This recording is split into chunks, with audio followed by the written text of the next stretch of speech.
Good morning, everybody. I know that I am 2 days late I normally do my videos on a Monday morning, so my apologies to those of you who check in for the Monday morning update. I'm not even going to take my coat off first before I do this, because I want to make sure that I get it done. I'm really busy. I'm sure you're really busy as well, but and I think that's a sign of the beginning stages of sign of success, really, is that a whole lot of people want to talk to me, a whole lot of people want to hear from the Aged Care Association.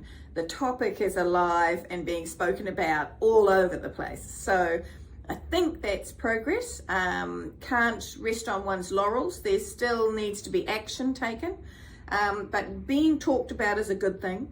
That keeps momentum going, the challenges and the issues at the forefront of people's thoughts and minds, and now we just need to translate those into actions.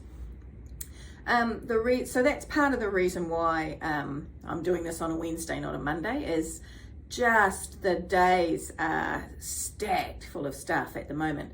And of course, every single meeting that you go into, you need to be prepped for. You need to make sure that you know why you're in that meeting. What is it about? What are you hoping to get out of it? What is the other person hoping to get out of it? And so already this week, for example, I was presented to the People's Select Committee, which I appreciated the opportunity to do that.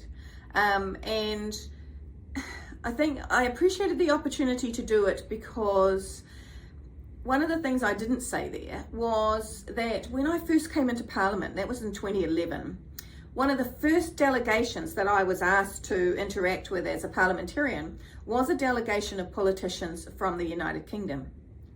And I mean, we run the Westminster system. It's their system that we run. And so I didn't understand, why would they be over here looking at how we did our democracy? And then I came to realise that they were here to specifically see our select committee process.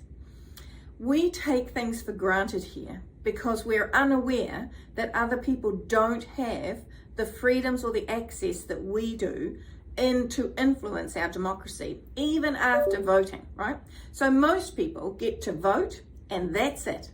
And so that sort of explained on another level to me why some politicians say, well, I've got a mandate and if you don't like it, you can vote me out. That is true.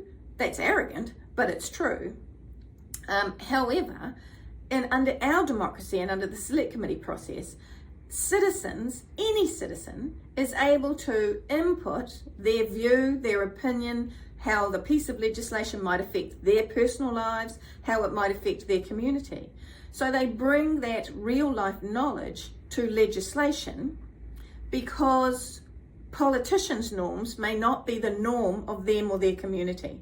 And so the legislation may have an unintended consequence, a negative consequence on those individuals' lives, on their workplaces, or on their communities. And it wasn't until I went to Parliament that I realised how amazingly special that is. So the select committee process is really, really important. It's an important part of our democracy. It's the greatest piece of participation that our people have in the development of laws that are going to affect their lives. So it should be no small thing when a government chooses to bypass the select committee process. Now, I'm aware that there have been contentious pieces of legislation that have overwhelmed what is the system of the clerk's office. And that's something that we have to deal with it in democracy. But one should not bemoan the fact that your citizens are participating in democracy. We want them to do it. We want them to be engaged with politics and the democratic process.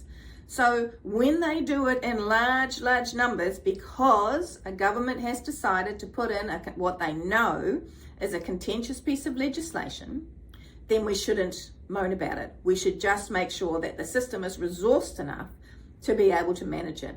And we certainly shouldn't write off their opinions just because they don't agree with ours. So that was why I went to the People's Select Committee. That and the fact that I think when a true professional does their job well, it looks easy, right? And I think that's part of what has happened with the care and support workers. Care and support workers that are highly skilled, that need to manage multiple complex individuals and situations on a daily basis, because they tend to do it with grace, calmly, in a quiet and professional manner, they make it look easy. And the only thing I can suggest about the conversation that has taken place politically over the last few months around pay equity, where people have said that this comparator is so bizarre compared to this particular piece of work that is female dominated, is the fact that that female dominated workforce do what they do so well that actually most people don't know the incredibly complex or highly skilled needs that has been created in that individual, or that individual has developed to make it look so easy. So I was pleased to speak on the People's Select Committee. Kia ora, bye.